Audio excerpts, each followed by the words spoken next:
नमस्कार। Indian stock market में पिछले कुछ दिनों से एक जबरदस्त करेक्शन देखने को मिला है। तो आज हम इसी गिरावट का एक डीप डाइव एनालिसिस करेंगे और ये समझने की कोशिश करेंगे कि मार्केट यहाँ से किस तरफ जा सकता है। तो अब सबसे बड़ा सवाल यही खड़ा होता है ना, कि ये जो गिरावट आई है ये सिर्फ एक छोटा मोटा झटका है या फिर किसी बड़ी मंदी की आहट है। आने वाले हफ्ते के लिए ये जानना बहुत बहुत जरूरी है। तो एक नजर डालते हैं कि हम आज क्या क्या देखने वाले हैं। सबसे पहले देखेंगे कि पिछले हफ्ते मार्केट में हुआ क्या, फिर जानेंगे कि इसके पीछे बड़े कारण क्या थे। इसके बाद निफ्टी और बैंक निफ्टी का टेक्निकल एनालिसिस करेंगे, 3 पॉसिबल सिचुएशंस पे बात करेंगे और आखिर में अगले हफ्ते के लिए हमारी स्ट्रैटेजी क्या होनी चाहिए। चलिए सबसे पहले बात करते हैं पिछले हफ्ते की, क्योंकि कहानी की शुरुआत वहीं से हो रही है। तो हुआ क्या, पिछले हफ्ते बाजार में बहुत ज्यादा उथल-पुथल थी।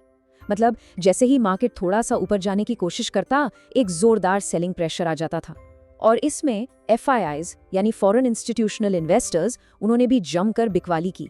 और नतीजा, हफ्ते के आखिर में निफ्टी और बैंक निफ्टी दोनों ही अपने बहुत ही क्रिटिकल लेवल्स के पास या कहिए उसके नीचे बंद हुए। और यही सबसे बड़ी चिंता की बात है। तो सवाल ये है कि ये बिकवाली आखिर आई क्यों? इसके पीछे 2 बड़े एक्सटर्नल फैक्टर्स हैं। पहला प्रेशर जो कि बहुत बड़ा है, वो है दुनिया भर में बढ़ता जियोपॉलिटिकल टेंशन। देखिए, जब भी ग्लोबली माहौल में टेंशन होती है तो इन्वेस्टर्स सेफ जगहों पर पैसा लगाना पसंद करते हैं और इसका सीधा असर स्टॉक मार्केट्स पर पड़ता है। और दूसरा बड़ा प्रेशर वो है कच्चे तेल यानी क्रूड ऑयल की बढ़ती कीमतें। ये सीधा सीधा मार्केट के सेंटिमेंट और इन्फ्लेशन यानी महंगाई के डर को हिट करता है। और यहाँ देखिए, ब्रेंट क्रूड ऑयल लगभग $100 प्रति बैरल के साइकोलॉजिकल लेवल पर पहुंच गया है। अब भारत जैसे देश के लिए, जो काफी तेल इंपोर्ट करता है, ये एक बहुत बड़ी टेंशन है। इससे महंगाई का डर भी बढ़ता है और मार्केट का मूड भी खराब होता है। चलिए अब जरा चार्ट्स पर चलते हैं, देखते हैं कि हमारे मार्केट का मेन इंडेक्स यानी निफ्टी 50 टेक्निकली क्या कहानी बता रहा है। निफ्टी के चार्ट पर ना एक बहुत क्लियर पैटर्न दिख रहा है। इसे कहते हैं लोअर हाई लोअर लो। सिंपल भाषा में इसका मतलब यह है कि मार्केट जब भी ऊपर जाता है तो पिछली बार से नीचे ही रह जाता है, और जब गिरता है तो पहले से ज्यादा नीचे गिरता है।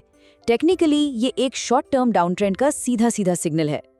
तो लेवल्स की बात करें तो निफ्टी के लिए 23,000 का लेवल एक मेक या ब्रेक सपोर्ट है, बहुत मजबूत सपोर्ट है।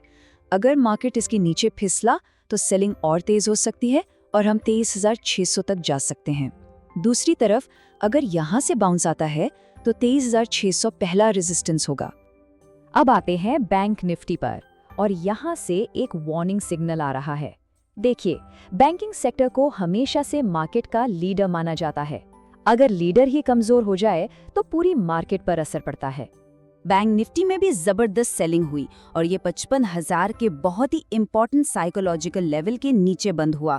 टेक्निकली ये एक बेरिश सिग्नल है जो साफ साफ बता रहा है कि मार्केट के इस लीडर में कमजोरी आ गई है। बैंक निफ्टी के लिए जो की लेवल है वो है 45,500 का सपोर्ट जोन। अगर ये लेवल टूट गया तो गिरावट और बढ़ सकती है और हम 53,000 तक भी जा सकते हैं। और ऊपर की तरफ 56,000 और 77,000 पर तगड़ा रेजिस्टेंस बैठा हुआ है। तो अब तस्वीर बिल्कुल साफ हो जाती है कि मार्केट एक इतने क्रिटिकल मोड पर क्यों खड़ा है। एक तरफ निफ्टी, दूसरी तरफ बैंक निफ्टी, दोनों एक ही साथ अपने सबसे जरूरी सपोर्ट लेवल्स को टेस्ट कर रहे हैं। मार्केट की अगली चाल यहीं से तय होगी।